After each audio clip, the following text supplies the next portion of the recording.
हाँ जी, क्या है मेरे पास क्वेश्चन नंबर 1। ठीक है, जिनको बहुत सारी चीजें आती हैं वो भी बहरहाल देखेंगे, जिनको नहीं आती वो तो देखेंगे ही। अपना पीडीएफ साथ में रखें, हाथ का सॉल्व कर लें। जब भी कभी स्कूल में अगली क्लास होगी, I collect this document from you. सही है, मार्क है ये मैं बता चुका था, तो बस कंप्लीट कीजिए इसको, ताकि फिर इसके अकॉर्डिंग मैं इसके 2-4 नंबर जो भी मुझे देने दे दूं। अच्छा, पेपर 1 है तो definitely we all know the calculator is not allowed. और question number 1, in the diagram A B C is a straight line, angle CBD is 68.2 degrees, angle BCD is 5 centimeter, and side AD is 8 centimeter as clearly shown in the diagram. Using as much of the information given in the table below as necessary, find sin x, giving your answer as a fraction. अब सबसे पहले तो जो ये table दिया हुआ है, this table may contain more than the required information, and it usually most of the times do contain extra information. सही है, हमेशा कैम्ब्रिज के पेपर के सवालों में ऐसा नहीं होता, बट खैर इस क्वेश्चन में इंटेंशनली ऐसा है, सो दैट अगर किसी को मिसाल के तौर पर लगे कि उसे साइन थीटा लगाना है तो उसे साइन थीटा की वैल्यूज मिले, किसी को लगे कॉस थीटा लगाना है तो उसको कॉस थीटा की वैल्यूज मिले, और किसी को टेंजेंट थीटा लगाने का दिल चाह जाए किसी वजह से तो उसको टेंजेंट थीटा की वैल्यूज भी मिले। सही है, ये इसलिए किया गया है ताकि उनकी इंफॉर्मेशन से क्वेश्चन में बच्चे को हिंट ना मिल जाए कि ओ ये वाला ट्रिग्नोमेट्रिक रेशियो लगाना है। सही है, अब सवाल ने आपसे कहा साइन एक्स, कोई मुझे ट्रिग्नोमेट्री की स्किल्स याद दिला दो। मैंने स्कूल स्टार्ट होने से 2 दिन 3 दिन पहले ग्रुप पे सवाल पूछा भी था, ट्रिग्नोमेट्री का क्वेश्चन हमसे क्या क्या पूछता है और हम उससे क्या क्या पूछते हैं। कि मैंने स्किल्स आपको ग्रेड 9th में ही लिखवाए हैं, अभी दोबारा भी लिखवाऊंगा जब एक्चुअली काम स्टार्ट होगा, लेकिन बहरहाल बहुत दफा पूछा गया होगा ये सवाल। तो ट्रिग्नोमेट्री का सवाल हमसे क्या क्या चीज मालूम करने के लिए कह सकता है? Side and angle. Side and angle समरा, तो क्या सिर्फ साइड ही होती है साइड, या साइड के भी कुछ वेरिएशंस हैं?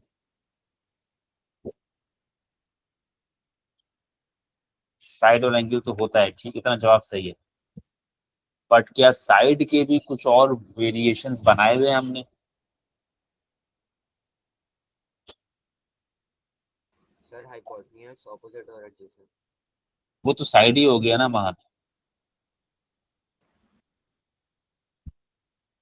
सम of sides. Sum of sides, very good. और सम ऑफ एंगल्स। चलो सम ऑफ एंगल्स भी हो गया, ठीक है, वेरी गुड। और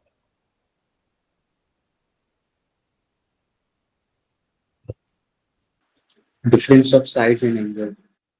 difference of sides and difference of angles, ये जो चीजें सिखाई गई हैं ये इसीलिए सिखाई गई हैं कि आप अपने टॉपिक की नेचर को समझें।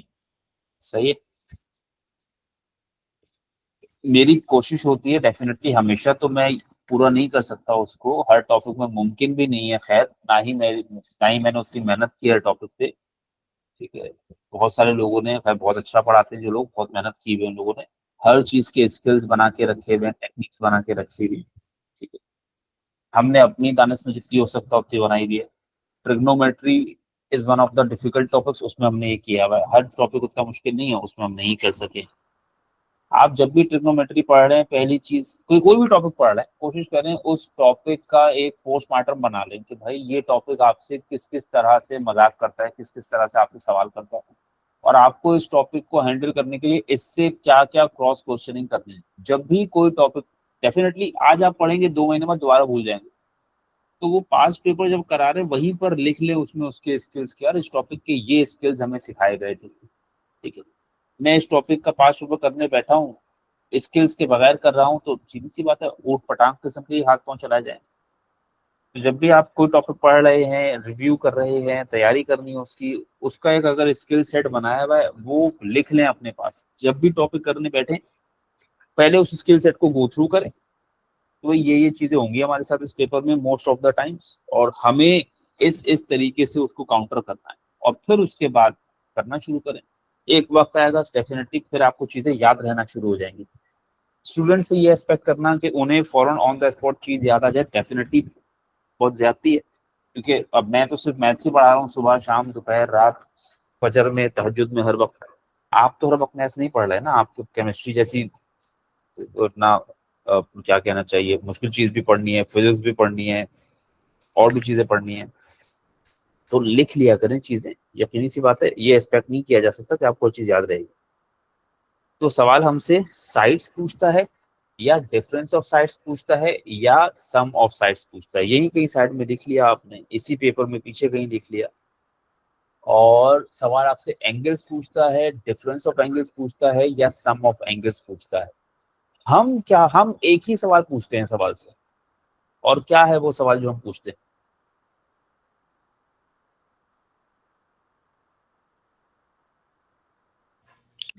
किस ट्राइंगल का? The unknown which we are trying to find out, वो किस ट्रायंगल को बिलोंग करता है। ठीक है, अब जैसे मिसाल के तौर पर सबसे पहले मैं साइन ऑफ एंगल एक्स पता करना चाह रहा हूं, तो सबसे पहले तो मुझे देखना है ये एक्स है कहां पर। अब मुझे एक्स नजर आ रहा है, अब एक्स कौन से ट्रायंगल में है। मिसाल के तौर पे मैं जो है मैंने देखा, मैंने कहा एक्स जो है वो ट्रायंगल ए बी सी में है, तो I sorry A B D में है, तो I be looking at this triangle only. तो इस ट्रायंगल में है एक्स, और मुझे इस एंगल का साइन पता करना है। तो क्या इस ट्रायंगल पे, considering the kind of skills that we have right now, क्या हम साइन एक्स पता कर सकते हैं?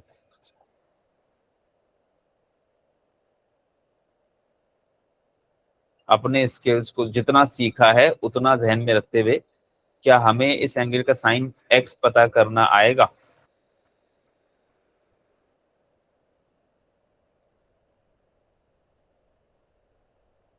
अरे शर्माओ नहीं, बता दो यार। जी सर आएगा। कौन सा ट्रायंगल महाद ये? इस वाले ट्रायंगल से नहीं, दूसरे वाले से। हाँ मतलब इस ट्रायंगल से तो नहीं आएगा ना, यानी आप जानते हैं। What kind of triangle is this by the way? Acute angle triangle. Acute angle है जमात, क्या हो गया बेटा? नहीं नहीं, वो स्केलिंग ट्रायंगल है। स्केलिंग तो नहीं, मतलब स्केलिंग भी है ऑब्ट्यूज लेकिन है सर। ऑब्ट्यूज ट्रायंगल है ये। और हमें अभी तक सिर्फ कितने मसले हल करने आए?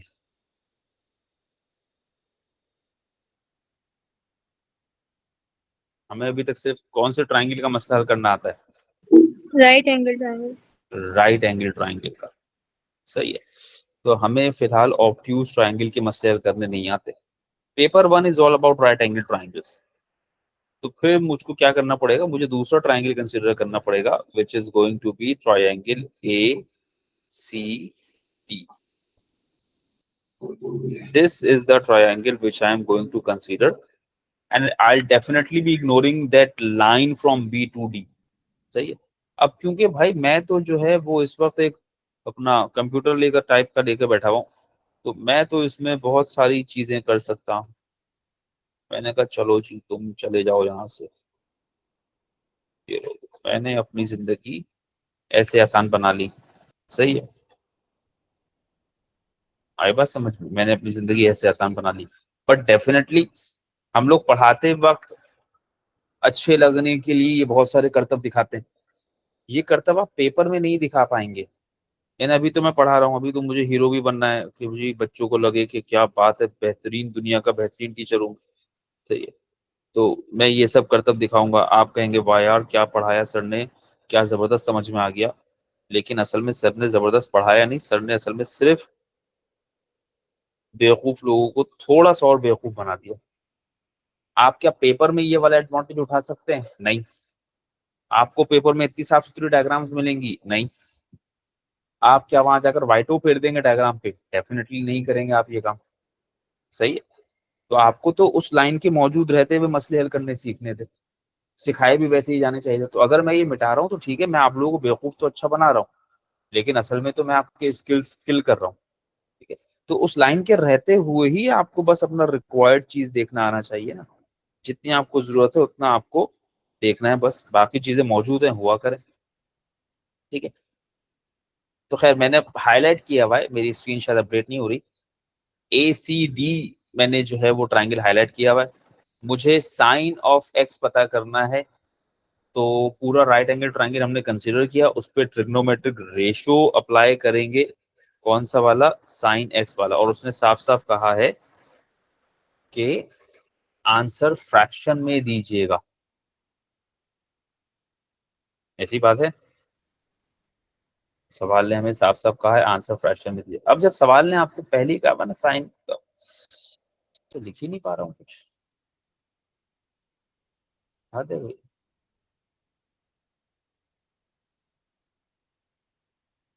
ये बारिश क्या हो गई एक दिन, ऐसा लग रहा है सारी दुनिया जो है वो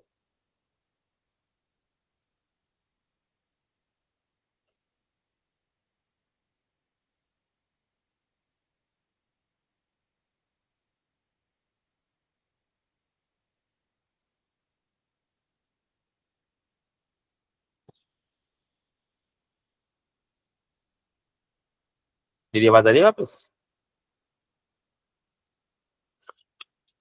एक तो कोई कुछ बोलता ही नहीं है स्कूल में। जी। चलो साइन एक्स, अब आप साइन एक्स के लिए सीधा सीधा क्या कर दीजिए, साइन एक्स मतलब ऑपोजिट अपॉन हाइपोटेन्यूज, राइट? तो साइन एक्स बराबर 5/8, दैट्स इट। ठीक है, उसके बाद पार्ट बी में चले गए, कॉस वाई। वाई नजर आ रहा है सबको?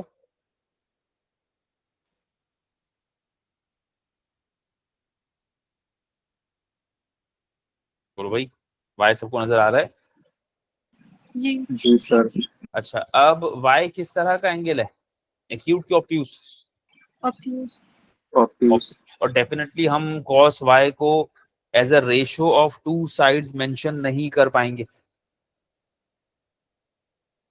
Is that right? आपको क्या करना है, ऑब्ट्यूज को उसके कॉरेस्पॉन्डिंग एक्यूट के साथ कनेक्ट करना आना चाहिए। वाई का कॉरेस्पॉन्डिंग एक्यूट एंगल कौन सा है? 68.2। तो मैं कहूंगा cos y is actually connected to cos 68.2 degrees, is that right? Sir minus लगेगा। माइनस भी लगेगा। तो अगर तुम्हारे पास cos 68.2 की वैल्यू है तो तुम मुझे cos y की वैल्यू बता पाओगे। cos y is equal to minus, cos 68.2 की वैल्यू कहाँ है टेबल में टेबल में? What is that? 0.37। 0.37। 0.37 सही, तो cos y विल बी 0.37। अब सबसे पहले जब इस तरह का सवाल देखो, सब लोग सुन लो कान खोल के, ये दोबारा रिपीट नहीं करूंगा। जब इस तरह का सवाल देखो तो पहले ही समझ जाओ कि किस तरह के एंगल का कॉस निकालने के लिए कहा गया तुमसे,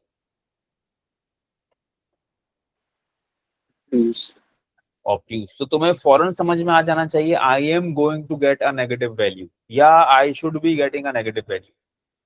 सही है, ये पहले समझ में आ जाना चाहिए।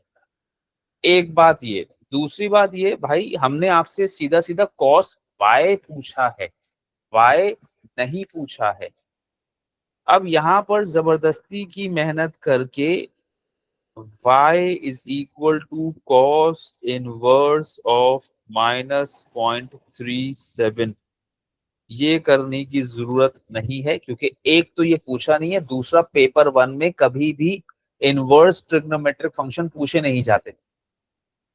अब होता क्या है, स्कूल में ओजीए या टेस्ट वीक या इवन मिड ईयर एग्जाम चल रहा है, आपने कहा कि भाई वो पेपर तो जो है वो सही नहीं है, पेपर में तो सही इंफॉर्मेशन नहीं है, the paper carries calculator based questions.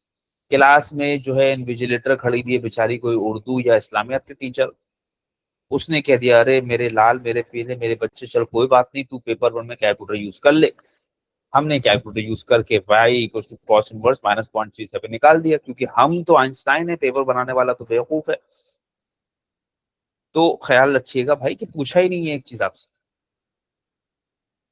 ये गलती बहुत करते हैं बच्चे, पूछा होता नहीं है, जबरदस्ती अपने आप को परेशान करके कि वो पेपर ही गलत है तो यूं गलत है तो वो गलत है, ये सब ख्याल रखना है। चलिए part C, length of BC. अब सबसे पहला सवाल यही आपने पूछना है कि यार ये बीसी कौन से ट्रायंगल में है, तो बीसी कौन से ट्रायंगल में भाई?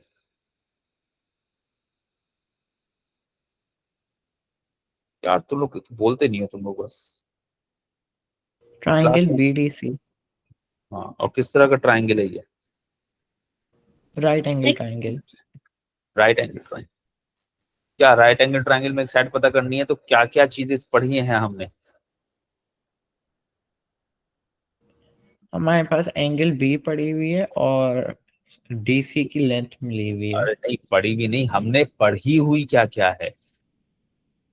राइट एंगल ट्रायंगल की साइड मालूम करने के लिए हमने क्या क्या पढ़ा हुआ है, this is the question.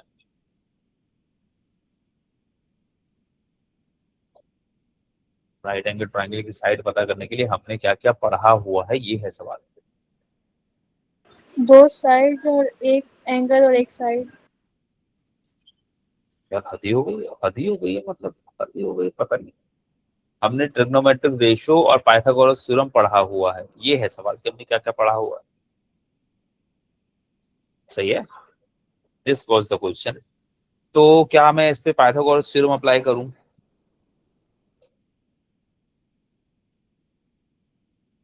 Sir. ठीक है, पाइथागोरस थ्योरम अप्लाई तभी होता जब आपके पास इस राइट एंगल ट्रायंगल की दो साइड्स होती, which definitely are not there. तो एक ही ऑप्शन रह गया, what is that? Trigonometric ratio. Trigonometric ratio.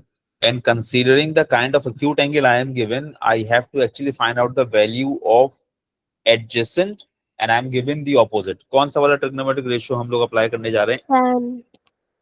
तो we'll say tangent 68.2 degree is equal to opposite upon adjacent. तो BC मालूम करना है, तो टेंजेंट 68.2 का मतलब है 2.5 is equal to 5 over BC. Let's switch BC and 2.5, so it will be like BC is equal to 5 divided by 2.5, and 5 divided by 2.5 will be how much? 2. 2, or that will be 2 centimeter. I guess values are in centimeter. Yes, so BC is equal to 2 centimeter. Is that okay with everyone?